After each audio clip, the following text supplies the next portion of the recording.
Welcome, Max Lyman, to the Wholesome Crypto Podcast. Thank you so much for joining me here this morning. Thanks for having me. Of course. I know that you're working on Solon Labs. It's going to be an amazing platform to do everything on crypto. But before we get into what it is, what you're doing in the crypto space, I want to know more about where you were in life before ever hearing about cryptocurrencies. So I really got involved in the crypto space in 2016, but I first found out about crypto in 2013. And I was playing CSGO. I was 13 years old. I was playing CSGO on my laptop, or actually on my desktop. And some random dude hit me up and he's like, "Yo, I want your skin." I was like, "Okay." Or what's a skit? Buy it through the marketplace. Oh, okay. So like before NFTs, there's some cool like niche games. Obviously, you could use like in-game currency or maybe some like the next evolution, US dollars to purchase in-game assets, right? And Valve kind of really revolutionized this before NFTs with the Steam assets marketplace, where any users can actually like own skins, which is just like art for your guns and knives and all these other things. And you could trade them for cash. And then you could actually use that cash to buy games or other things. But it would always stay as like the Valve and ecosystem credit, right? Because yeah, sure, it was like US dollars, but you would have to use it on Steam, right? To within their platform. But it was cool, you know, it was a lot of fun at the time. So I was just playing CSGO, some guy hit me up and he's like, "Hey, I'll buy the skin for you." It's like, okay. He's like, "I'll give you 10 Bitcoin." I was like, at the time I had no clue what Bitcoin was. Right? So I'm 13 years old. I hit up Google. I'm looking up like what's Bitcoin. I just find a bunch of random things. I still have no clue what Bitcoin really is. But like I see there's a price attached to it. Right? It has value. And I was just like, whatever, you know what, I'll do it. And I made the trade. He actually ended up giving me the Bitcoin. He could have just run me, I'm sure. And then I sold it like a few months later for I think like $6,000, and I was so of course. hyped. I mean, it's natural to be hyped for as a young kid too. So yeah, it was like the most money I'd ever seen in my life, right? And I just couldn't believe it. And obviously today it'd be worth a shit ton more money, but you know, I like to believe everything happens for a reason. You know, you're a cooler person if you have to work for things, right? So, and then in 2016, my older brother, I kind of like completely forgot about Bitcoin for a while. And my older brother was like, "Yo, I found this cool new thing. It's called Bitcoin." I was like, "Okay, cool." And he's like, "I'm going to make a lot of money." I'm like, "All right, cool." He's like, "You want to make money too?" I'm like, "I like money." So that's honestly how I really got involved with cryptos. Back then, he didn't really know anything technical, but he was very much a business guy, my older brother. So we started a cryptocurrency mining company. And I would just, you know, assemble all the computers, nothing too complicated with like RX 580s, et cetera. And then we started moving into ASICs that we'd get from Bitmain and other suppliers. And then we designed like some of our own CPU cooling hardware and a few other things. And we had our own warehouse space. And then 2018 happened. And in 2018, everything went to shit and everyone wanted to liquidate everything. And the worst for the ASIC miners, because those are created specifically to form applications designed around mining Bitcoin, right? Improving consensus on the Bitcoin blockchain. So they were like absolutely worthless. So we paid like probably like, I think it was like $2,000 per miner per ASIC. And they were selling in 2018 for like $50. Oh, so you bought them on the hype and then... Well, we bought them directly from the supplier, not even on resale. Wow. This is not resale. Damn, I don't know that much. So we bought them from Bitmain. I like once you paid for like you would have to pay to expedite them from China, right? So like it took a month to get them from China, and then you'd have to pay like all these custodial fees, and you would have to deal with any letters for seizures from the U.S. government, all this other shit. And then when you finally paid the government off, right, then they would actually let you get your miner. But yeah, dude, these things were like, they were definitely, even the components on them, like if you just literally took a soldering iron and just scrapped it, right, was worth more than $50. But that was the going price for them. Is everyone lost faith in crypto. Like that was the first real big bull run we ever had. And so much liquidity exited so Yeah. quickly and just did not want anything to do with it after that. Wow. So Yeah. so at this point, you're really focused on just making a profit mining Bitcoin. And is that kind of like the extent of your technical knowledge of the cryptocurrency industry and blockchain technology? You just knew that if I mine, I generate Bitcoin, and if my electricity expenses were enough to pay off by selling Bitcoin, you'd just make money and you'd be happy. But did you know anything about like Ethereum or ICOs at that point? No, not really, honestly. Wow. I like I saw some Bitcoin Yeah. ICOs, but I wasn't really paying attention to the whole Ethereum ecosystem. I honestly didn't even know anything about it. Didn't really know anything about smart contracts. I just understood like the blockchain and Yeah. consensus, right? I understood consensus technology. And at the time, like we did a lot of operations where, our non-ASIC miners would mine alternate blockchains and then convert assets through pools or wherever else into Bitcoin. Um, but really, like I only knew about consensus. And then in the beginning of 2020, during the pandemic, I got really just bored, and I kind of really dug back into crypto, and I decided to give Ethereum and the Ethereum ecosystem a shot, and now I'm in Ethereum actually. Wow. Yeah, so I consulted for a little bit in the Ethereum world for some protocols, helping them to add value to the governance tokens or just create new general valuable utility.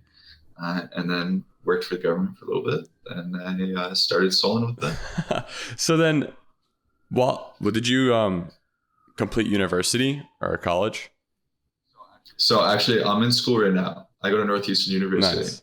and I I actually literally just dropped a class today.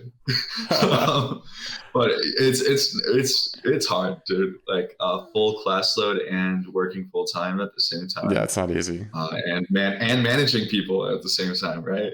Um, it's just like when you factor in all the little details, like the legal structuring of foundations, hiring people, onboarding people, like document structure, getting audits done, coordinating between like development Yeah. partners and maybe 1099 employees and all this other and then going to all these other events, right? Like it's a lot. I don't know. Yeah, I mean, I'm surprised you're managing it all so well because you look like it's all nonchalant. But I know like running a business is not easy, let alone going to school. Like when I was going to school, I was like, I know I want my life to be in crypto. I want to drop out because I don't want this, but I know it's nice to have that degree under my belt. But that's about it. Yep. Yeah, I would have dropped out, but honestly, my parents just really wanted me to get a degree, and I only had like 6 classes Yeah, left. just get it over with. You'll be happy. I guess you won't fully regret it. Are you in CS or what are you studying? No, it's electrical engineering of Oh, all nice. things, That's which what I I did. absolutely will probably never do. Oh, Yeah. really? Electrical engineer with an MBA, but oh wow.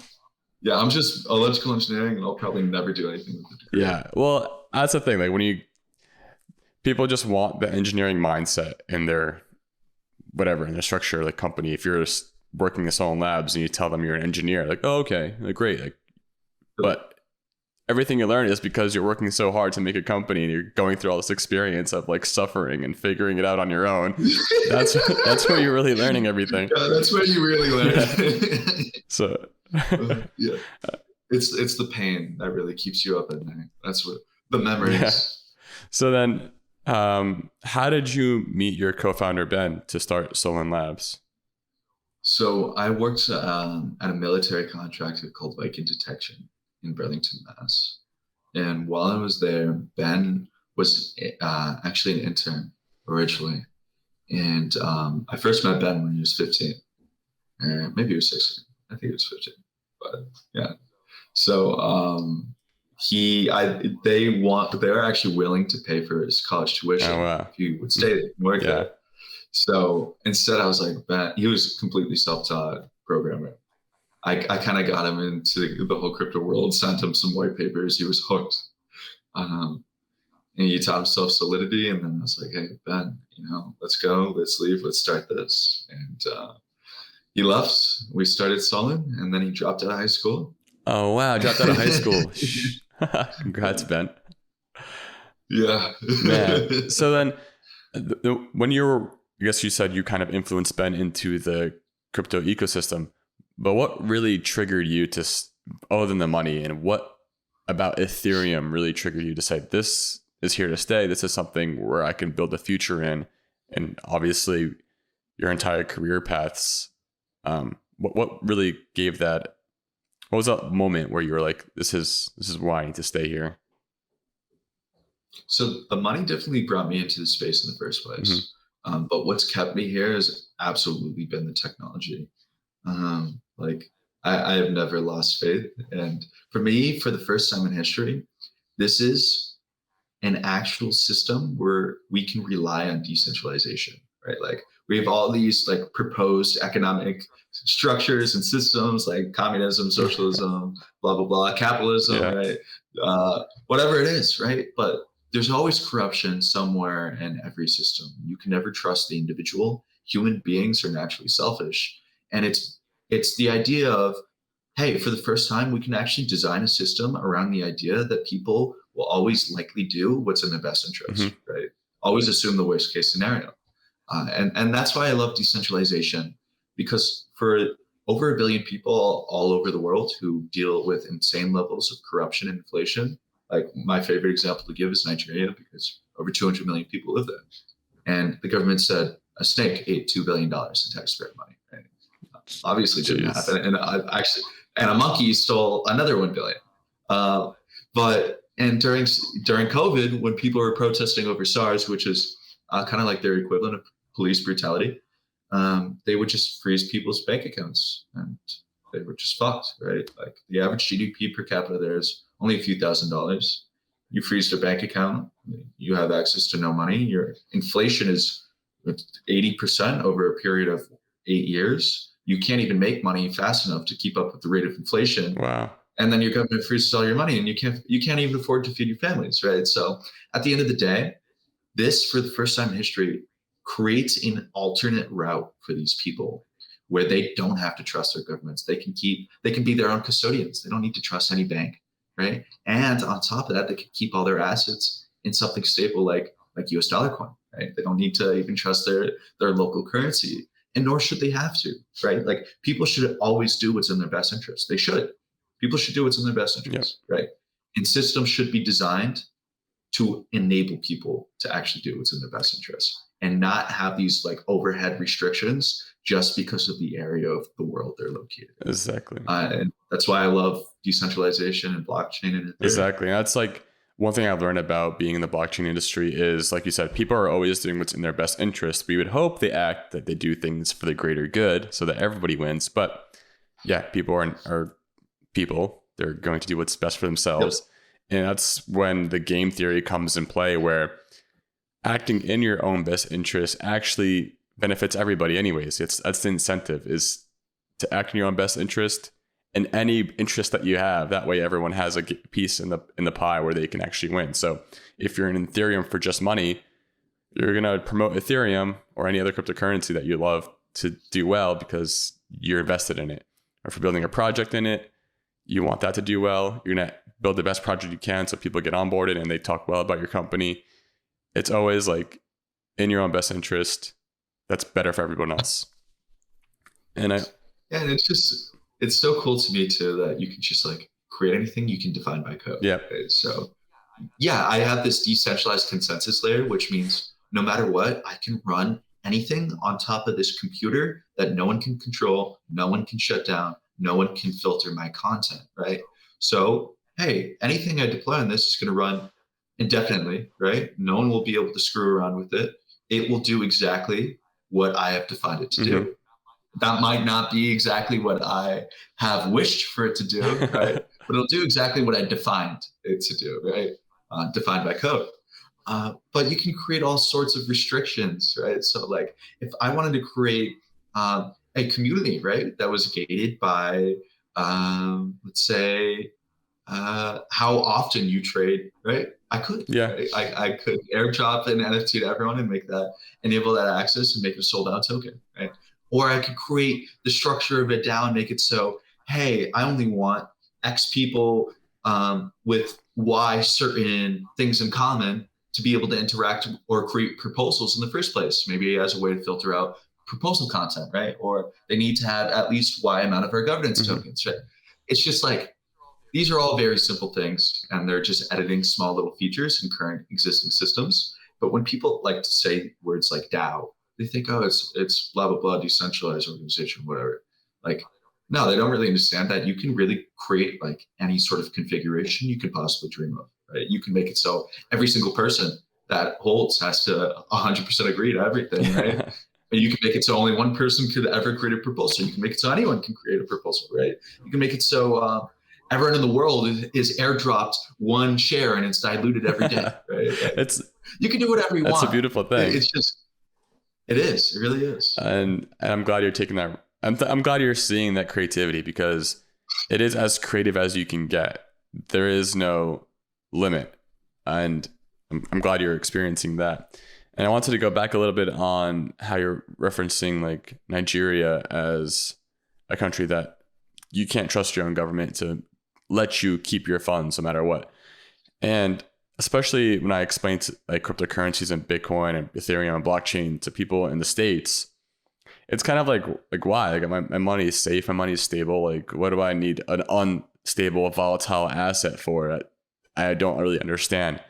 And it's like, well, if you travel to different countries or just read about different countries and seeing the struggles they have with controlling their own money and transferring money even between each other, like for us, we have like Venmo and PayPal and so many different ways to send dollars to each other. They don't have all those other options, and let alone the inflation rates that's going on over there too. So it's like, yeah, it's hard to convince someone you should move your dollars somewhere else because you just want to have ownership of your own assets. But like, why? In the bank, it's FDIC insured. I don't have to worry about saving it somewhere. I don't have to worry about any private keys or ledgers or this or that. It's just like, but this is the future. It's hard to explain to people in the States. You're right. Like why it's so important. Yeah, and that's why it's very interesting to see. Like, there's a study Binance published in Q3 of 2017, or actually maybe it was Q2, so 2017. Doesn't matter. We had 5 million users of cryptocurrency. In Q3 of 2021, we had 105 million users of cryptocurrency. Now, the total market cap of the crypto space went up, I don't know, like a 2.8x from the all-time high in 2017 versus 2021. But the number of users went up a 51x, right? Wow. So that should tell you, right? The average GDP per capita of the crypto space has gone down dramatically. And to me, I think it's a really cool thing, because it kind of goes to show that back in 2017, it was really your niche wealthy person who was kind of just trading crypto because it was this exciting new technology. But today, we have people that are using the blockchain fundamentally because it is a better financial system for them, even though they are forced to hold volatile assets than their existing financial system. Mm-hmm. And while discovering all this, you, at the same time, are you generating the idea of building Solon Labs, or is this in line with it in parallel? Yeah, so for us, right, like, we are the ultimate fans of decentralization. We love the Ethereum blockchain. We love all these things. But at the end of the day, right, the whole process of even downloading a MetaMask and connecting your wallet in 24 word seed phrase, et cetera, et cetera, et cetera, is a huge barrier to entry. Obviously, largely on the user friendliness side, but also there's a significant financial barrier to entry associated with decentralization. When you have an average transaction cost of a few dollars to $50+, depending on the complexity of the transaction, or even on the L2s of 50 cents to a few dollars, right? That's still a huge barrier when your average GDP per capita for the majority of the world is only a few $1,000s, right? So yes, decentralization is really important. And when we're talking about this group of now, 105+ million people, the vast majority of them aren't transacting, they're storing their wealth. And the reason why is they would transact more often, Mm-hmm. right? If they would probably use it as facilitation for payment to every vendor, right? But they don't because of transaction fees. Right? It's just they do it one time. They group all their money, as much money as they can together. They send it in, and they do that at, let's say once every few months, right? But they can't use it daily as a form of payment yet. So I'm a huge fan of technology that really pushes us forward in the direction of making it more friendly to use Ethereum and the Ethereum ecosystem, much more simplified, and also reducing the financial barrier to entry associated with decentralization. So that's really where Solon fits in. And Ben, my co-founder, he came up with the idea to implement what's quite similar to account abstraction um, before the consensus layer of a transaction. And the way it works is it allows a smart contract to act as a top-level account. And a top-level account is something like a wallet. And since it's also a smart contract, we can define all this by code, right? So we can change the way transactions are executed. So users still have to sign in order to give approval, but a signature is free. Instead, the transaction is actually executed itself by a third party. And this third party, we like to call them bundlers, but they're really professional arbitrage trader. They're market makers. And market makers know how to most efficiently execute transactions in any economy. That's their job. Individuals are naturally inefficient. Mm-hmm. If I'm an individual, I'm going to hop on Uniswap, I'm going to trade, get whatever that price is, whatever it is. I'm good with it. Right? This way we can change the way transactions are actually executed. And since the party that executes is the one that actually pays a gas fee, right? They're the ones that are directly interacting with the smart contracts, et cetera. We can simplify the whole process of transacting on the Ethereum blockchain down into pressing a single button, into no longer having to hold Ethereum in your wallet. You can just pay the fee in whatever asset you're trading, US dollar coin, blah, blah, blah, whatever it is, doesn't matter. And bringing it all into one central location for users. So that's really how Solon came to be. We wanted to create a product that was going to be Ethereum in one location, but a shit ton easier for people to use and a shit ton cheaper for people to use. So now I want to understand more of the technical aspect of Solon Labs. So I, as an individual, I guess I'm going to break it down so all of our listeners also understand exactly what's going on. So I, as an individual, log on to Solon Labs, connect my MetaMask wallet, and I want... No, so here, I'll walk you through the process. Please do. Right? So I kind of just started with the technical background, right? Like how all of this is possible. How are we reducing the cost, but still being a protocol on Ethereum, right? We're not an L2. We're not a scaling solution. We're a protocol on Ethereum. We're also a protocol on L2s like Arbitrum, Optimism, zkSync, et cetera. We're not live yet. We will be probably the end of this year or Q1 of next year. But anyway, what this process really looks like is the idea is to create the same level of user friendliness of Android or iOS, right? Where you have a bunch of applications. When I unlock my iPhone, I am filled with a home screen of applications. These applications represent individual companies or operations that I want to execute. I have the applications that I personally want to interact with on my home screen. We're creating the same thing, basically. We're creating the operating system for decentralization, where you'll have a home screen. We'll be an app on your phone. We'll also be on a web browser. But anyway, you'll have a home screen. This home screen will have applications, and these applications will represent the major dApps. So you'll have, a Uniswap app, Balancer, Bancor, OpenSea, LooksRare, whatever you want, you personally as an individual. And the benefit to interacting with these applications through our interface is not only is it a lot more user-friendly, like by being represented as an application, but also when you're interacting with these applications through our interface, you get to use our smart contracts, right? So the whole process that I was just explaining to you, where bundlers execute transactions instead of users, what that process looks like on Solon versus just going through the protocol, I'll give you an example as Uniswap, is if I want to trade on Uniswap today via, let's say, like MetaMask or Coinbase Wallet, right? I go to uniswap.org, I click launch.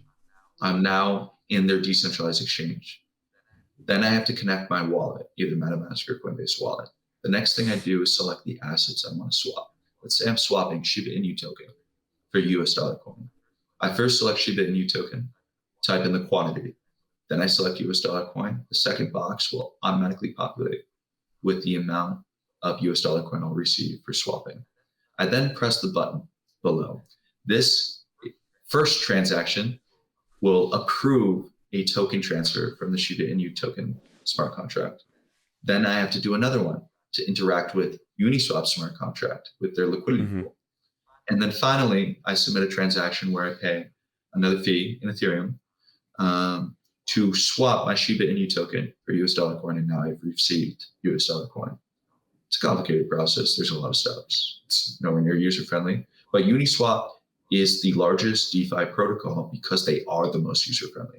That process is the most user-friendly today. They didn't invent the decentralized exchange. Bancor did, but Uniswap made it the most user-friendly.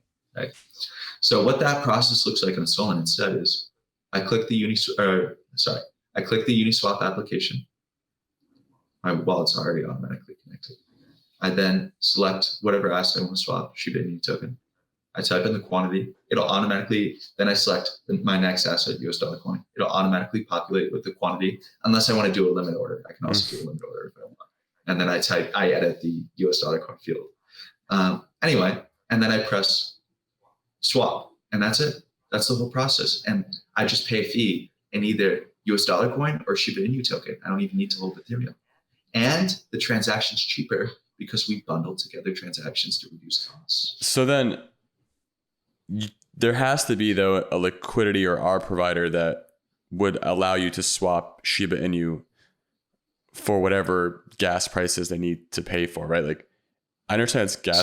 So the way it works is we're still going through Uniswap smart contracts, but we're also going through our smart contracts, right? So we're still using Uniswap source of liquidity. When users select the Uniswap application, they're not using our liquidity pools. They're really using Uniswap. They're using Uniswap smart contracts. We've just changed the interface to make more sense because of all the steps we've eliminated along the way. You're still interacting with Uniswap smart contracts. So when you use that Uniswap application and you submit an order, the bundler only has permission to execute it through Uniswap smart contracts. So you're getting Uniswap's prices, but the actual transaction fee itself is cheaper because we're bundling together transactions with bundlers, right? These professional market makers. Because if I were to, let's say, send $10 to you versus sending $1 million to you, I'd pay the same fee, right? That's nice. Yeah. So if we took all these like orders and bundled them together and executed them together, we're saving on fees, and we're then distributing that across the users. And then we can also execute a coincidence of wants as well. So we'll also have our own exchange application. And the difference between our exchange application and the Uniswap one is on the Uniswap one, right? Shit ton more user-friendly than normal Uniswap, but it is normal Uniswap. It's just easier for people to use. And it's cheaper for people to use, still normal Uniswap. Our bundlers are forced to execute the transactions on Uniswap smart contracts. But on our exchange application, our bundlers are free to execute it anywhere on the Ethereum blockchain. They decide how they want to execute it. So they can shop thousands of different decentralized exchanges to not only save you money on the cost of the transaction fee, but also get you the best price for the asset itself by shopping through all these liquidity sources. And they can also execute a coincidence of wants. So if you're working with a pair that has a high enough trading volume, you could execute a coincidence of wants, which would be, for example, if you had one ETH that you want to swap for 1,400 US dollar coin, and I want to swap 1,400 US dollar coin for one ETH, it'd be a coincidence of wants. And a transfer is a much cheaper gas efficiency wise trade than a more complicated smart contract interaction like a swap through a liquidity pool. So it's all about how can we make markets more efficient. So then I guess you have bundlers signing up and ready to use your platform. So as a person, how do I become a bundler if I wanted to do that? So anyone can become a bundler, but at the end of the day, technically users select bundlers. We'll have a default bundler to make it more user-friendly, which will be like a professional market maker, like a Wintermute. Okay. But anyone could be a bundler, and users can technically select their own bundlers, but at the end of the day, users only can select the bundlers that have the best returns. And since bundlers are professional arbitrage traders, right, they're only executing these transactions when they can make money. And that also means they can make a shit ton of money on some of these ARB opportunities between the user's requested output and the market value they can get for their input, right? So they're actually incentivized to share their profit with the user, since the user selects the arbitrator they want to work with. So there, at the end of the day, there will probably only be 6 that actually make money out of maybe hundreds, right? It'll be the ones that get the best returns for users. Makes sense. So yeah, you're definitely making it so that everyone acts in their own best interest, but also in the greater good of the whole ecosystem. Exactly. It's all about how you organize these things, right? And we're really excited because, you know what, at the end of the day, right? I gave you Uniswap as an example, but that's still a complicated example. It's a very niche audience that even swaps on Uniswap, right? There's a lot of volume, but not many people at the end of the day. So yes, it makes the process of interacting with the blockchain period a lot more simple. But even at step 1, which is where we lose most users, right? The wallet creation process needs to be a lot more simple, right? So that's why we've implemented social recovery instead of using seed phrases. So the normal wallet creation process, as I'm sure you know, is you download MetaMask, right, or Coinbase wallet or equivalent. You're given 12 to 24 words, and you have to confirm them in back order. You're asked to write them down. If you lose that piece of paper and you lose access, you're screwed and you lose all your money. You pass away, your family doesn't know where it is, they're screwed, they lose all your money, right? Not a very efficient system. It takes a while to set up. It's a pain in the ass. It's kind of scary. It's definitely scary. Yeah. So instead, we've implemented social recovery. So what that process looks like on Solon instead is you download the app, and then you just create a username and password, and then you're prompted to further secure your account.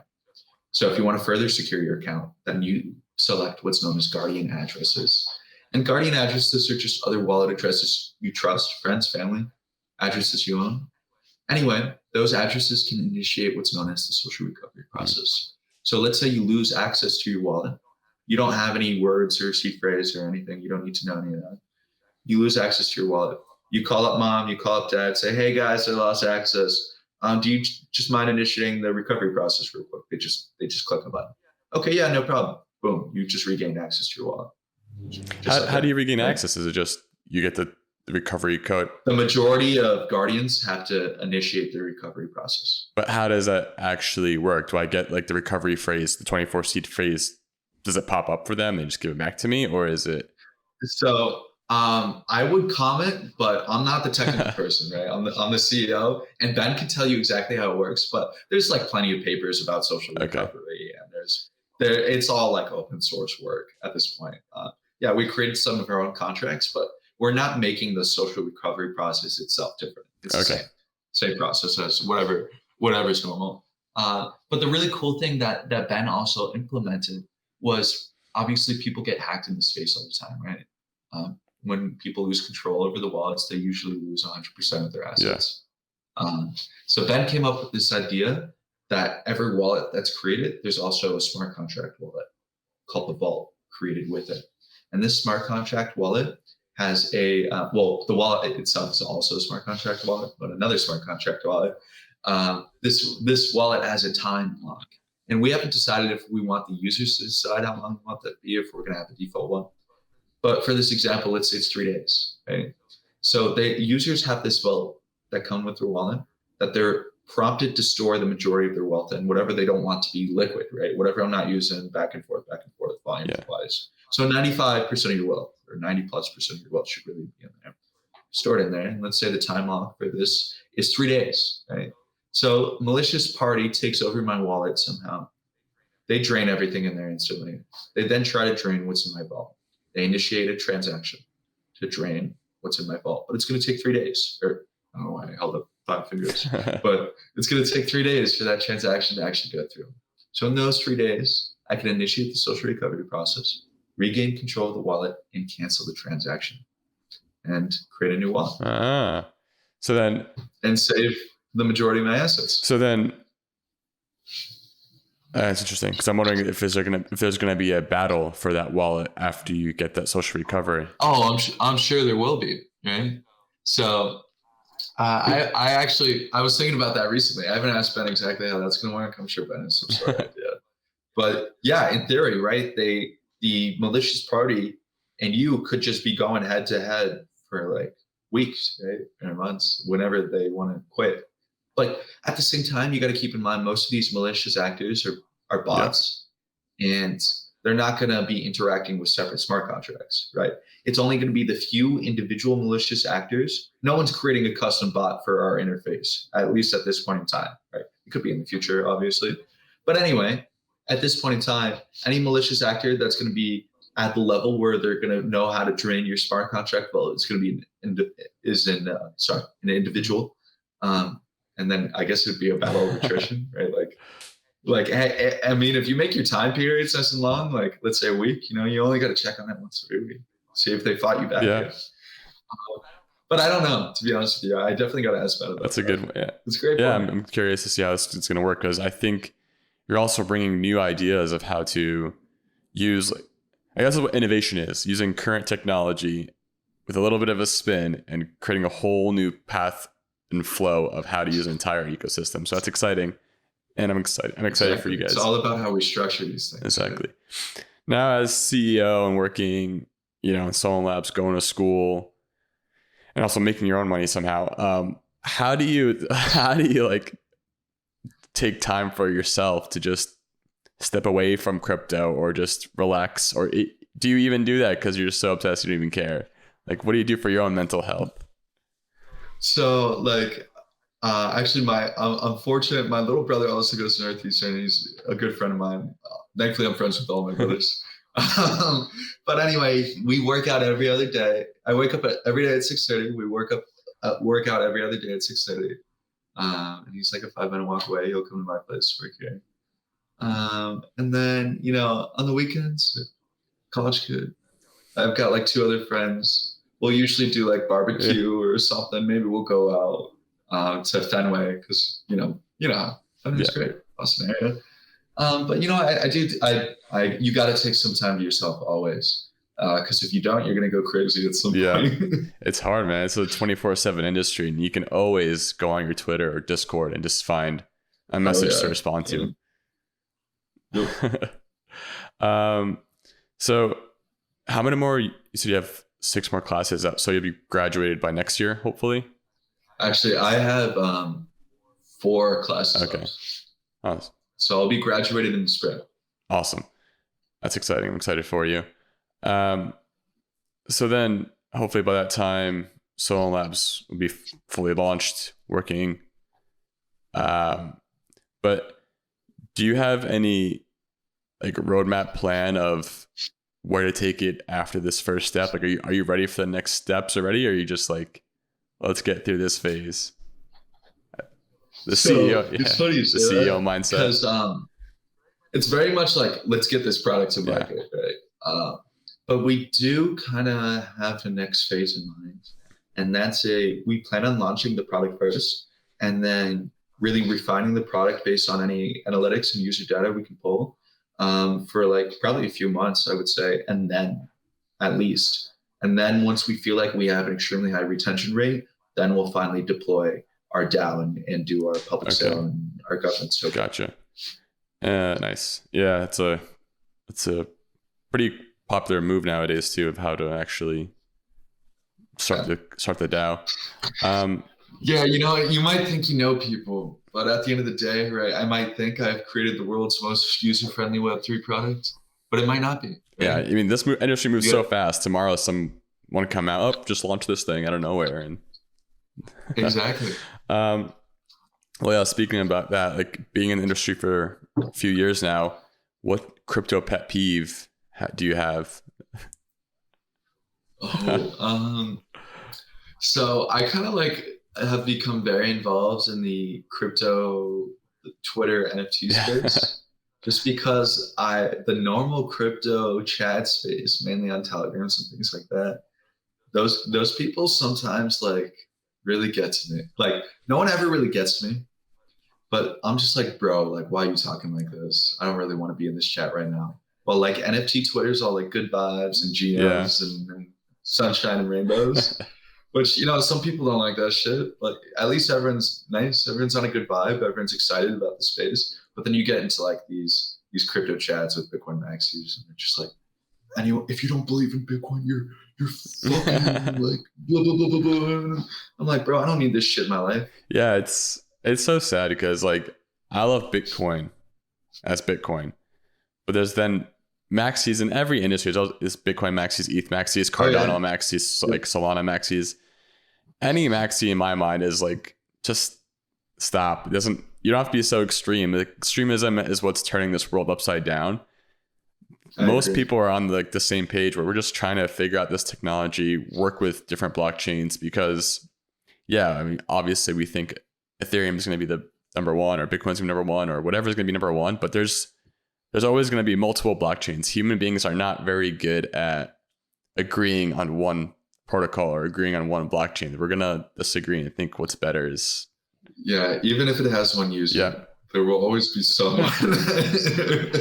So it's like, how do we work together to make it most efficient for everybody? Because you can do that if we work together, but that's the that's a tough part, because extreme people are always the loudest. That's good. But you know what? At the same time, right, we have to design these systems so that people will always do them.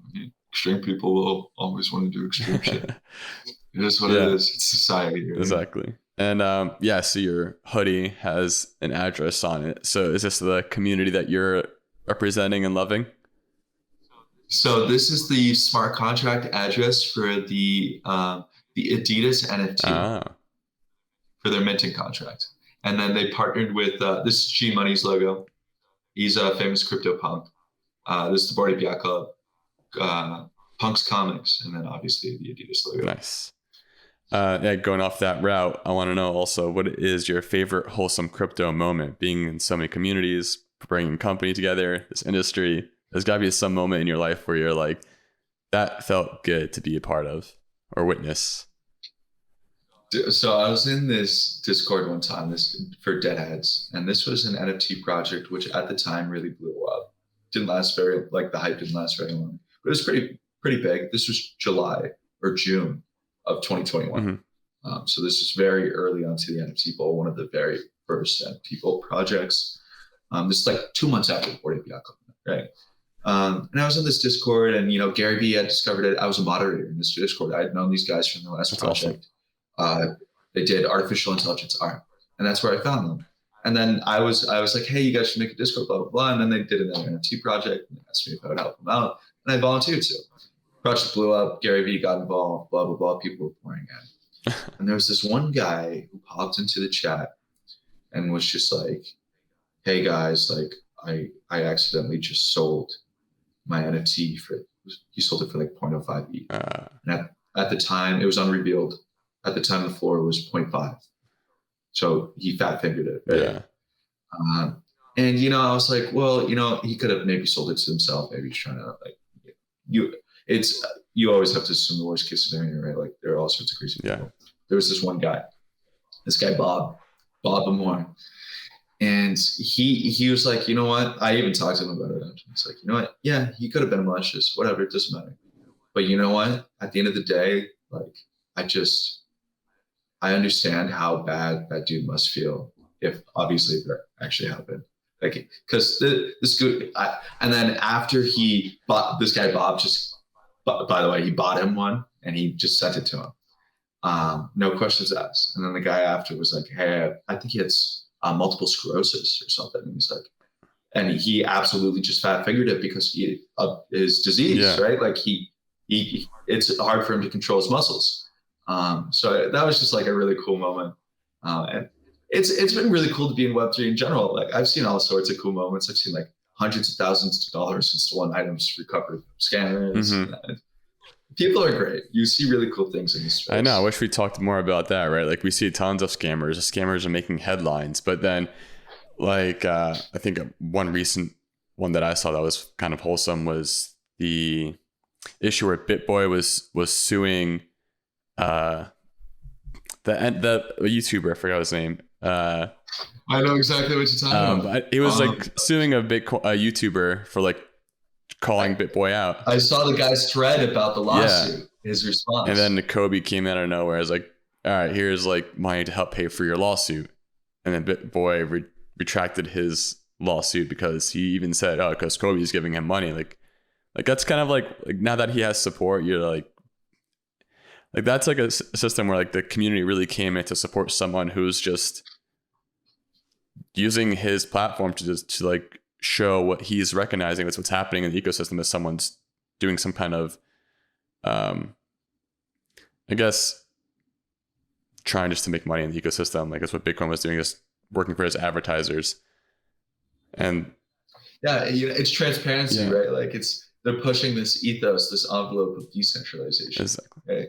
And it's cool that we do, Twitter's obviously a centralized platform, right? But it's a good way to express free speech at the end of the day, at least for now, right? And maybe Lens one day will make it, if they ever want to make it free to tweet or the tweet equivalent. But it's just so cool to see people really speaking out, like to have transparency, to be able to follow all these transactions along the internet, like things like what ZachXBT does, for example. People like that amaze me. And so and that's like the beautiful thing about this ecosystem is that bad actors are shown, but also a lot of good actors are shown too. Like we have good people on this world that really want to create a community just to better everyone's lives and not be so malicious. But it's just hard to break away from bad news because good news doesn't bring as many likes.